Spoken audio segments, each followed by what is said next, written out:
जय Hind my friends. मैं सौरभ आप सभी का डियर प्रतीक क्लास में स्वागत करता हूं। मेरे दोस्तों, मैं आपके बीच में बायोलॉजी के थ्योरी क्लास को लेकर उपस्थित हुआ हूं। हम लोग इस समय ऊतक नामक टॉपिक का अध्ययन कर रहे हैं, जिसमें मैंने आपको बताया था मेरे साथियों कि ऊतक जो होते हैं ये दो प्रकार के होते हैं, जंतु ऊतक और पादप ऊतक।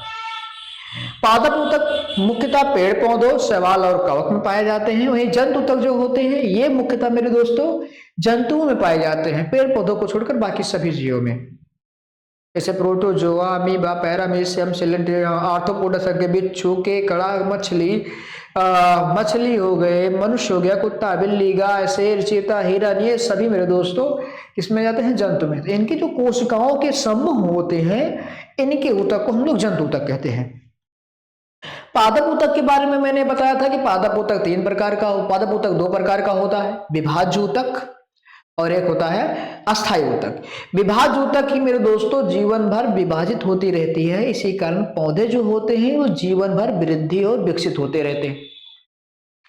विभाज्य ऊतक तीन प्रकार का होता है। पहला ऊतक मेरे दोस्तों विभाज्य ऊतक जो शीर्ष पर पाया जाता है, जहां परारोह होती है, जहां कलिकाएं बनती हैं, उसे कहते हैं शीर्षा विभाज्य ऊतक। और दूसरा मेरे दोस्तों तनों की जो मोटाई होती है उसके बढ़ने के कारण बनता है, जिसे हम लोग कहते हैं पार्श्विक विभाज्य ऊतक। ये परिधि को लेकर, तने की परिधि को लेकर ये वृद्धि करती है। और तीसरा जो होता है विभाज्य ऊतक जो होता है मेरे दोस्तों, ये जहां से नई नई शाखाएं निकलती हैं, नई टहनियां निकलती हैं, नई पत्तियां निकलती हैं, वहां मेरे दोस्तों पाया जाता है अंतःविशिष्ट विभाज्य ऊतक।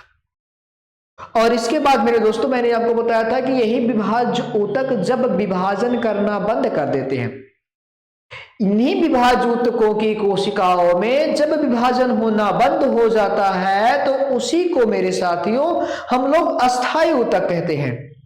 क्या कहते हैं? अस्थायी ऊतक कहते हैं। और यह अस्थायी ऊतक दो प्रकार का होता है, सरल अस्थायी ऊतक और जटिल अस्थायी ऊतक।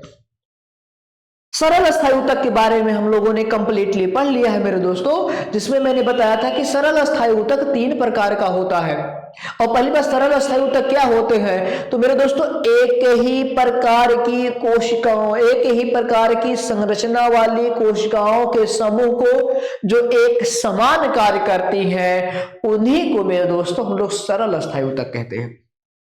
इसमें कौन कौन आता है? इसमें मृद ऊतक आता है, और दूसरा स्थूल कोण ऊतक आता है, तीसरा दृढ़ ऊतक आता है।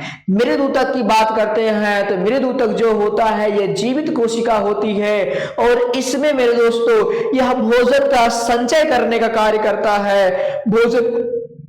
भोजन को संचय करने का कार्य, जल को संचय करने का कार्य करता है, और इसी को पैरेनकाइमा कहा जाता है।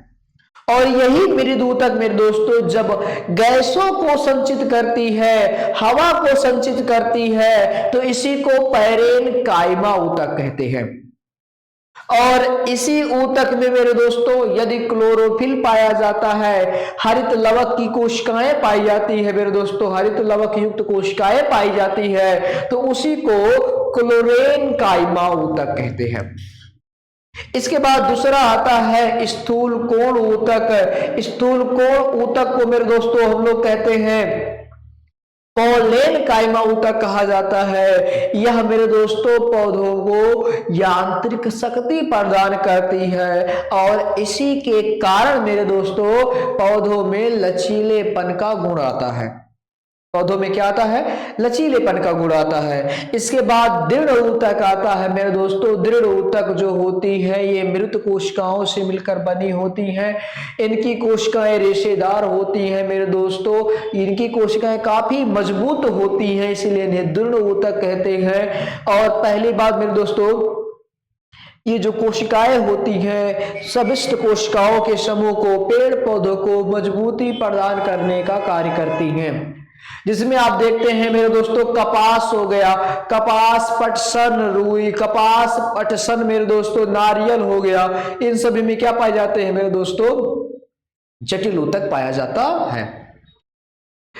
और सॉरी मेरे दोस्तों, दृढ़ ऊतक पाया जाता है। आज हम लोग पढ़ने वाले हैं मेरे दोस्तों जटिल ऊतक के बारे में। किसके बारे में मेरे साथियों? आज का जो टॉपिक है ये जटिल ऊतक से संबंधित है।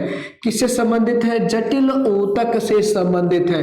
जटिल ऊतक क्या होता है मेरे दोस्तों? अगर मैं इसकी परिभाषा की बात करता हूं तो मेरे दोस्तों जटिल ऊतक, ध्यान रखिएगा, विभिन्न कोशिकाओं के समूह मेरे दोस्तों, विभिन्न कोशिकाओं के समूह मेरे दोस्तों, विभिन्न कोशिकाओं के समूह मेरे दोस्तों, विभिन्न कोशिकाओं के समूह मेरे दोस्तों जो संरचना में तो भिन्न हो,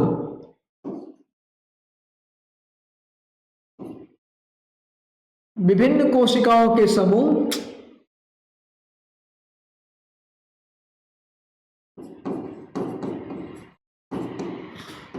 विभिन्न संरचना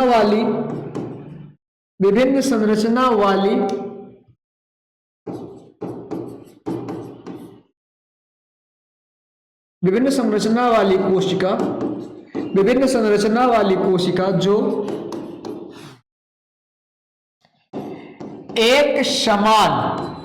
एक समान कार्य करती है, उसी को मेरे दोस्तों, उसी को जटिल ऊतक कहते हैं। एक समान कार्य करती है, उसी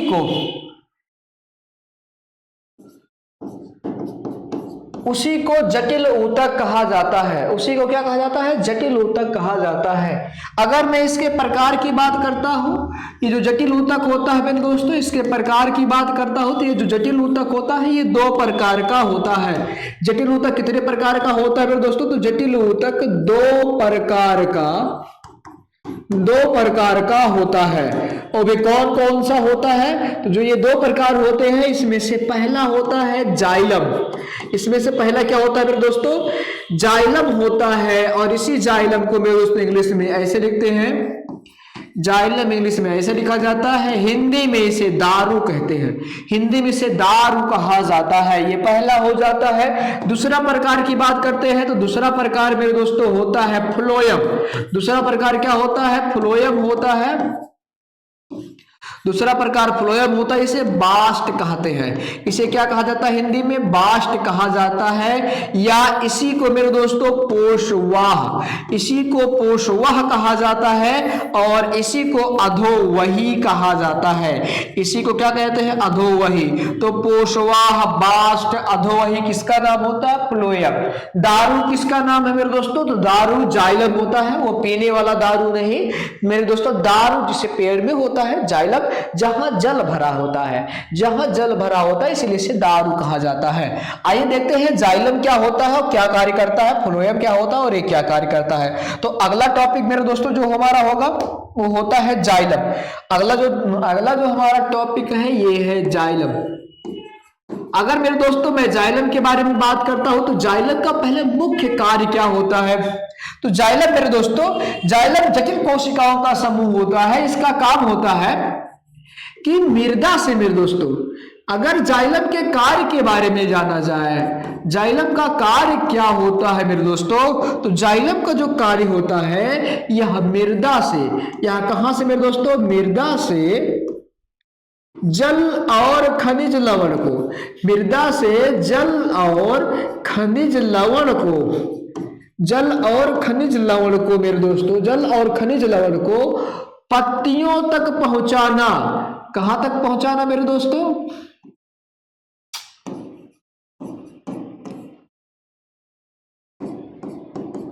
पत्तियों तक पहुंचाना होता है, पत्तियों तक पहुंचाना। तो जाइलम का कार्य क्या होता है मेरे दोस्तों? जल और खनिज लवण को मृदा से, जमीन से, भूमि से पत्तियों तक पहुंचाना, पौधों के शीर्ष भाग पर पहुंचाना। अगर मैं जाइलम की कोशिकाओं की बात करता हूं तो जाइलम की ये जो कोशिकाएं होती हैं मेरे दोस्तों, जाइलम की ये जो कोशिकाएं होती हैं ये 4 प्रकार की होती हैं। ये कितनी प्रकार की होती हैं? ये 4 प्रकार की होती हैं। कितनी प्रकार की होती है मेरे दोस्तों? ये 4 प्रकार की होती हैं। इसमें से पहली प्रकार जो होती है जाइलम की कोशिकाओं का मेरे दोस्तों पहला प्रकार जो होता है वह होता है तो वाहिनिकाएं। वहां क्या होता है मेरे दोस्तों? वाहिनिकाएं होती हैं। वाहिनिकाएं होती है मेरे दोस्तों, ये मृद अवस्था में होती है। वाहिनिकाएं होती हैं जो मेरे दोस्तों पौधों के जो मेरे दोस्तों जाइलम कोशिकाओं के अंदर पाई जाती हैं और ये नलिकाकार होती हैं जिसमें जल और खनिज लवण अवशोषित होते हैं। तो ये अग्रभाग पर होती है। पहला होता है वाहिनिकाएं, दूसरा मेरे दोस्तों दूसरा जो होता है उसे कहा जाता है वाहिकाएं। जाइलम में दोस्तों जो वाहिनिकाएं थोड़ी मोटी हो जाती है उन्हीं को मेरे दोस्तों कहा जाता है वाहिकाएं। और ये दोनों मेरे दोस्तों ये दोनों जो होती हैं वाहिकाएं ये नलिकाकार होती हैं। ये कैसी होती है? नलिकाकार होती है मेरे दोस्तों, नलिकाकार होती हैं जिनमें मेरे दोस्तों जिनमें जल मतलब H2O मेरे दोस्तों H2O जल और खनिज लवण मेरे दोस्तों जल और खनिज लवण खनिज लवण मेरे दोस्तों प्रवाहित होता है। और तीसरे की बात करते हैं तो जो तीसरा प्रकार होता है मेरे दोस्तों वह होता है जाइलम मृद ऊतक। यह मेरे दोस्तों क्या होता है? जाइलम मृद ऊतक। और जाइलम मृद ऊतक काम क्या करता है? तो मेरे साथ जाइलम मृद ऊतक जो होता है जल और खनिज लवण को मेरे दोस्तों जल और खनिज लवण को संचय करने का कार्य करता है। संचय करने का मेरे दोस्तों कार्य करता है। तो जाइलम का कार्य क्या होता है? जाइलम मृद ऊतक का कार्य क्या होता है मेरे दोस्तों? जल और खनिज लवण को संचय करने का कार्य होता है। जल और खनिज लवण को संचय करने का कार्य होता है। वही बात करते हैं मेरे दोस्तों मैं फ्लोएम की अगर मैं बात करता हूं तो जो फ्लोएम होता है मेरे दोस्तों ये क्या कार्य करता? अगला जो होता है चौथा नंबर ये होता है जाइलम रेशे मेरे दोस्तों। जाइलम रेशे होता है या जाइलम मेरे दोस्तों जाइलम दीर्ण ऊतक होता है। यह क्या कार्य करता है? यह मेरे दोस्तों यह कोशिकाओं को या जाइलम कोशिकाओं को मेरे दोस्तों कोशिकाओं को मजबूती प्रदान करता है। मजबूती प्रदान करता है। तो जाइलम में मेरे दोस्तों ये 4 कोशिकाएं होती हैं। वाहिनिकाएं, जाइलम मृद ऊतक और जाइलम रेशे। जाइलम मृद ऊतक और जाइलम रेशे मेरे दोस्तों आप ये ध्यान में रखिएगा। आगे बात करते हैं फ्लोएम की मेरे दोस्तों। फ्लोएम क्या होता है और ये क्या कार्य करता है? तो जो फ्लोएम होता है इसे देखिएगा। फ्लोएम के बारे में पता है क्या कहा जाता है? इसे बास्ट कहा जाता है। फ्लोएम क्या कार्य करता है? अगर मेरे दोस्तों हम इसके कार्य के बारे में बात करते हैं, फ्लोएम के कार्य के बारे में अगर मैं बात करता हूं तो फ्लोएम का जो कार्य होता है फ्लोएम का कार्य मेरे दोस्तों पत्तियों में बने भोजन को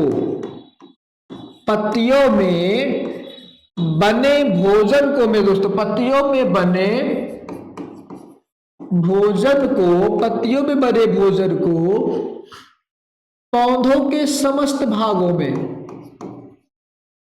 पेड़ पौधों के समस्त भागों में पहुंचाना। पेड़ पौधों के समस्त भागों में पहुंचाना। पेड़ पौधों के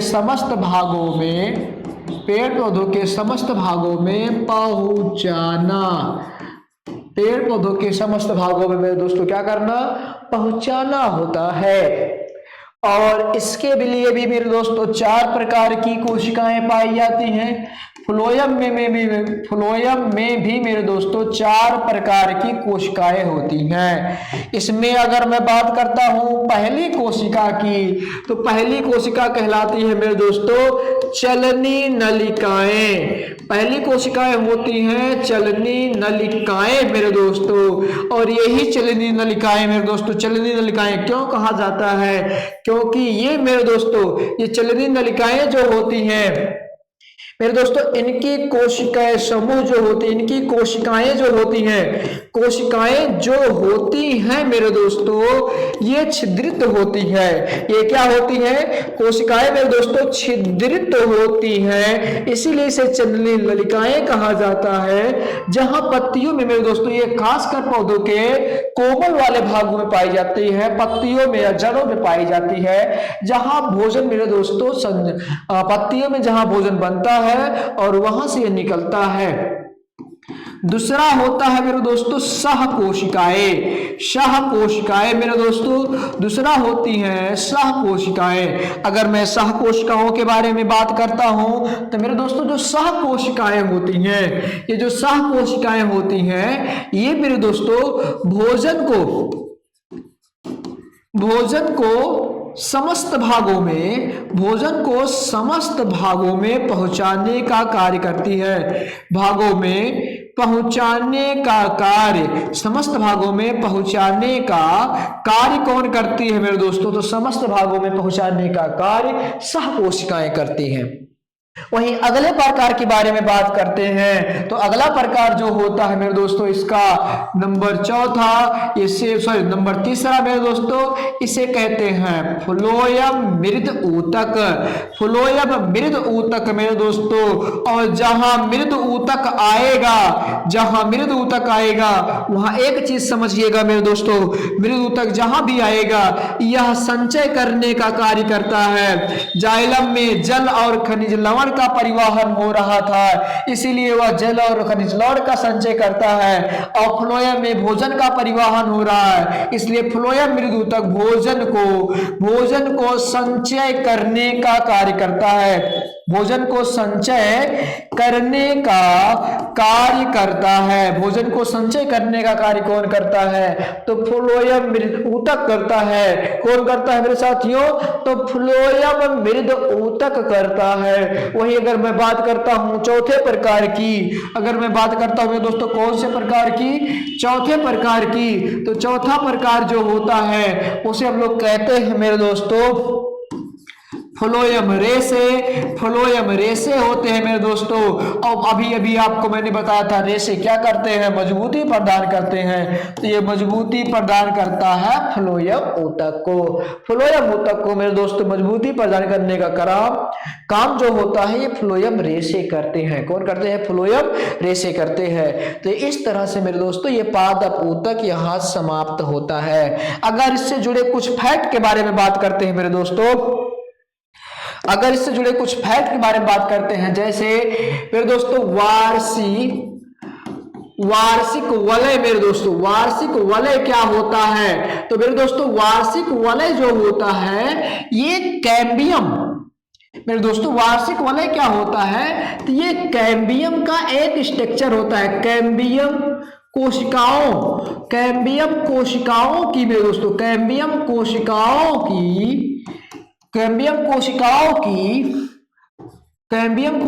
की मेरे दोस्तों वार्षिक संरचना का क्रम मेरे दोस्तों वार्षिक वलय कहलाता है।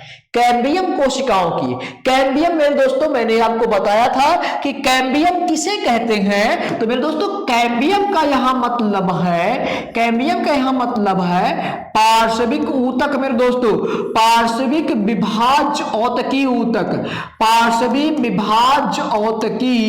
विभाज्य ऊतक मेरे दोस्तों, पार्श्वी विभाज्य औतकी ऊतक कोशिकाओं के वार्षिक संरचना को मेरे दोस्तों ये हो जाएगा, मान लेते हैं एक तना है, ये इसका मेरे दोस्तों हो जाएगा एक पार्श्विक ऊतक। ये क्या हो जाएगा? एक पार्श्विक ऊतक मेरे दोस्तों, अगर इसी पर ऐसे साल में दोस्तों, एक साल में कितना वलय बनता है, एक साल में कितना वलय बनता है मेरे दोस्तों, एक साल में कितना वलय बनता है, इसी की गणना को मेरे दोस्तों कहा जाता है वार्षिक वलय।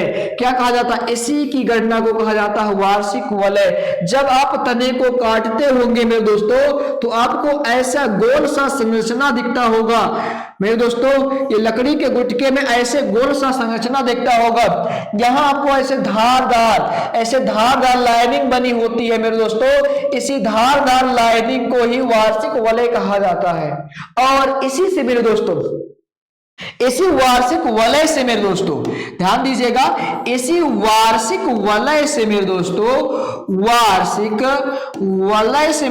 वार्षिक वलय से पेड़ पौधों की आयु की गणना की जाती है मेरे दोस्तों। पेड़ पौधों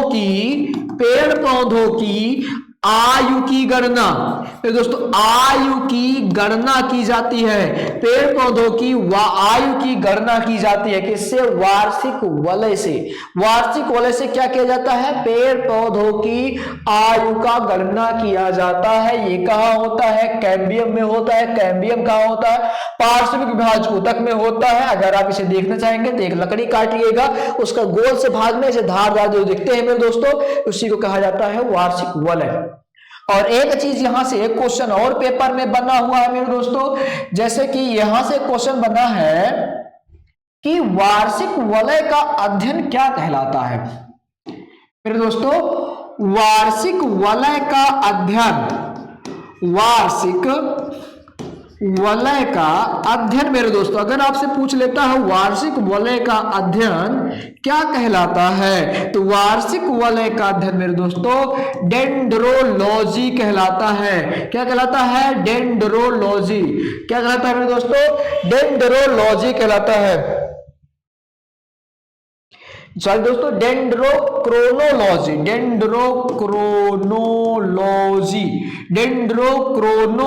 मेरे दोस्तों, क्रोनो का मतलब हो जाएगा कालक्रम। डेंड्रो का मतलब मेरे दोस्तों, यहां अगर आप इसका संधि विच्छेद करते हैं तो डेंड्रो का मतलब होता है मेरे दोस्तों, डेंड्रो का मतलब होता है वलय। मेरे दोस्तों, डेंड्रो का मतलब होता है पेड़ की कोशिकाओं का वलय। पेड़ की कोशिकाओं का वलय मतलब डेंड्रो। क्रोनो का मतलब आयु। कालक्रम मेरे दोस्तों, क्रोनो का मतलब होता है कालक्रम मेरे दोस्तों होता है। लॉजी का मतलब अध्ययन। लॉजी का मतलब क्या कहलाता है? लॉजी का मतलब मेरे दोस्तों अध्ययन कहलाता है। क्रोनो तो ये होता है पेड़ की कोशिकाओं की वलय के कालक्रम का अध्ययन मेरे दोस्तों डेंड्रोलॉजी कहलाता, डेंड्रोक्रोनोलॉजी कहलाता है। ये आप ध्यान में रखिएगा। अगला मेरे दोस्तों इसके फैक्ट के बारे में बात करते हैं, तो इसका दूसरा फैक्ट जो है, दूसरा फैक्ट आप याद रखिएगा मेरे दोस्तों, दूसरा फैक्ट होता है रच्छी ऊतक। दूसरा फैक्ट क्या होता है? रच्छी ऊतक किसे कहते हैं? तो मेरे दोस्तों रच्छी ऊतक की अगर मैं बात करता हूं तो रच्छी ऊतक मेरे दोस्तों एपिडर्मिस। रच्छी ऊतक में मेरे दोस्तों कौन आ जाता है? तो एपिडर्मिस आता है। एपिडर्मिस मेरे दोस्तों, एपिडर्मिस मेरे दोस्तों और कर्क या छाल। एपिडर्मिस कर्क या छाल मेरे दोस्तों, कर्क कहिए या छाल कहिए, कर्क या छाल मेरे दोस्तों आ जाता है एपिडर्मिस। ये रच्छी ऊतक में आ जाते हैं। किस में आ जाते हैं मेरे दोस्तों? कर्क या छाल, ये रच्छी ऊतक में आते हैं। अगर एपिडर्मिस में मेरे दोस्तों बात करते हैं तो एपिडर्मिस की सतह पर मेरे दोस्तों एक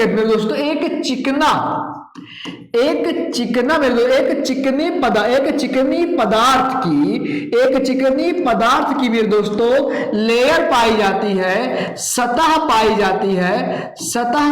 जाती है, जिसे मेरे दोस्तों कहा जाता है क्यूटिकल का आवरण। क्या कहते हैं? क्यूटिकल का आवरण मेरे दोस्तों कहा जाता है क्यूटिकल का आवरण। क्यूटिकल का मेरे दोस्तों, क्यूटिकल का आवरण कहा जाता है, ये खासकर पत्तियों पर ज्यादा होता है। ये क्यूटिकल का आवरण कहाँ ज्यादा होता है मेरे दोस्तों? तो ये क्यूटिकल का जो आवरण होता है मेरे दोस्तों, यह पत्तियों पर ज्यादा मात्रा में पाया जाता है, और पत्तियों में ज्यादा मात्रा में होता है मेरे दोस्तों, पत्तियों में ज्यादा मात्रा में होता है, जिसके कारण मेरे दोस्तों, जिस कारण पत्तियां जो होती हैं, जिस कारण पत्तियों की सतह, जिस कारण मेरे दोस्तों पत्तियों की जो सतह होती है, पत्तियों की जो सतह होती है मेरे दोस्तों, ये चिकनी होती है। पत्तियों की सतह क्या होती है? चिकनी होती है मेरे दोस्तों। यही कारण है कि पत्तियों की सतह क्या होती है? चिकनी होती है, क्योंकि उस पर कौन सा आवरण पाया जाता है? क्यूटिकल का आवरण पाया जाता है मेरे दोस्तों। और एपिडर्मिस वाले भाग में ही मेरे दोस्तों, एपिडर्मिस वाले भाग में ही ये एक हो गया क्यूटिकल का आवरण, और एपिडर्मिस वाले भाग में ही मेरे दोस्तों पाया जाता है एस्टोमेटा। क्या पाया जाता है? एस्टोमेटा पाया जाता है, जहां से मेरे दोस्तों गैसों का आदान प्रदान होता है। गैसों का मेरे दोस्तों, गैसों का आदान और प्रदान होता है, गैसों का आदान और प्रदान होता है, और अनावश्यक जल की हानि होती है। मेरे दोस्तों एक चीज और ध्यान रखिएगा, अनावश्यक जल के हानि को रोकता है, अनावश्यक जल हानि को, अनावश्यक जल हानि को रोकने का काम, रोकने का कार्य कौन करता है? तो क्यूटिकल का आवरण करता है।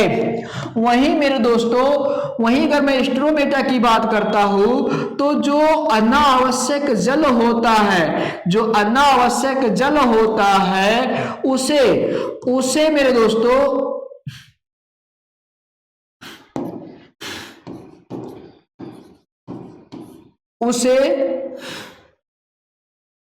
उसे शरीर से बाहर त्यागता है, शरीर से बाहर वाष्पोत्सर्जन की क्रिया द्वारा,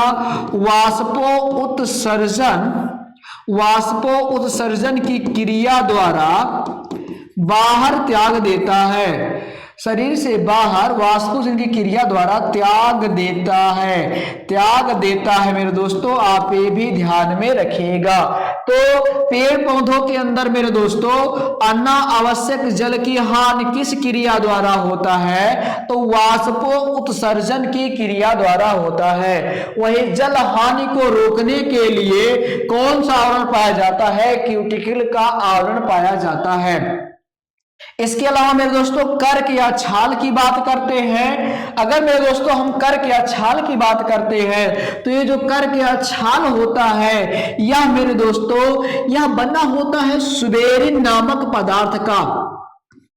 मेरे दोस्तों कर्क या छाल जो होता है, इसका निर्माण जो होता है, यह सुबेरिन नामक पदार्थ से होता है, सुबेरिन नामक पदार्थ से होता है मेरे दोस्तों, और इसी से बनता है कर्क या छाल। आपने देखा होगा, जैसे हम लोग गांव या देहात में बोकला कहते हैं, गांव या देहात में मेरे दोस्तों बोकला कहते हैं, ठीक है, बोकला कहा जाता है मेरे दोस्तों, तो इसी को कर्क या छाल कहते हैं, पेड़ का बोकला। और मेरे दोस्तों ये आपने देखा होगा बोतलों में, मेरे दोस्तों बोतलों में एक कॉर्क लगाया जाता है, बोतलों में मेरे दोस्तों कॉर्क का प्रयोग होता है, जिससे वायु रोधी बनाने के लिए, मेरे दोस्तों वायु रोधी बनाने के लिए मेरे दोस्तों, वायु रोधी बनाने के लिए बोतलों में कॉर्क का ही प्रयोग होता है। और इस कॉर्क को मेरे दोस्तों, इस कॉर्क को कहां से प्राप्त करते हैं? तो बोतलों में मेरे दोस्तों वायु रोधी बनाने के लिए बोतलों में जो कॉर्क का प्रयोग किया जाता है, वो किस पेड़ से मिलता है मेरे दोस्तों? तो मिलता है क्यूरकस कॉर्क से मिलता है मेरे दोस्तों, क्यूरकस कॉर्क नामक पेड़ से, नामक पेड़ से मेरे दोस्तों, क्यूरकस कर्क नामक पेड़ से, क्यूरकस कर्क नामक पेड़ से मिलता है मेरे दोस्तों कॉर्क। तो ये मेरे दोस्तों पादप ऊतक आज समाप्त हो गया। पादप ऊतक क्या हो गया मेरे दोस्तों? समाप्त हो गया। एक चीज और मेरे साथियों आप लोग याद करके रख लीजिएगा कि आ गया दिमाग में, पत्तियों को मेरे दोस्तों, पत्तियों को ही पौधों का रसोई घर, मेरे दोस्तों पेड़ पौधों का रसोई घर, पेड़ पौधों का रसोई घर किसे कहते हैं? तो पत्तियों को कहा जाता है। वहीं कोशिका का रसोई घर किसे कहते हैं? तो कोशिका का रसोई घर मेरे दोस्तों हरित लवक को कहा जाता है। किसे कहा जाता है? हरित लवक को। तो आज के सेगमेंट में मेरे दोस्तों हम लोगों ने कंप्लीट पादप ऊतक समाप्त कर लिया। अब इससे ज्यादा पादप ऊतक से कहीं से क्वेश्चन नहीं बन सकते हैं। अगला जो टॉपिक हमारा होगा, अगला जो सेगमेंट होगा हमारा मेरे साथियों, वह होगा जंतु ऊतक। तो हम लोग कल मेरे दोस्तों जंतु ऊतक पढ़ते हैं, बस जस्ट इसी के आगे। आज के लिए हमारा सफर यहीं तक मेरे दोस्तों।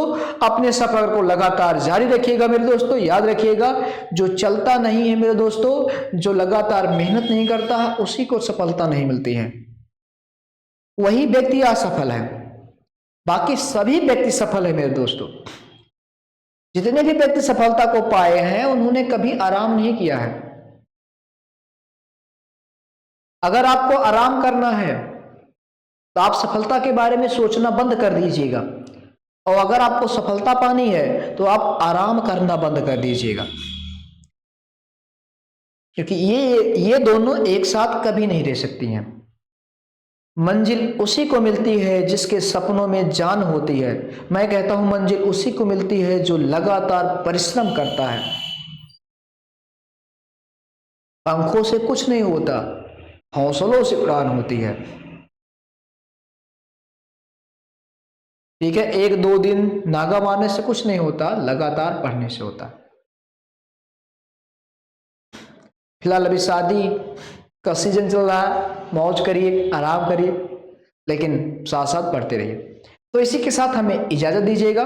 कल फिर मिलते हैं एक नए क्लास में, बेहतरीन क्लास के साथ। तब तक के लिए अपने सौरभ को इजाजत दीजिएगा। जय हिंद, जय भारत।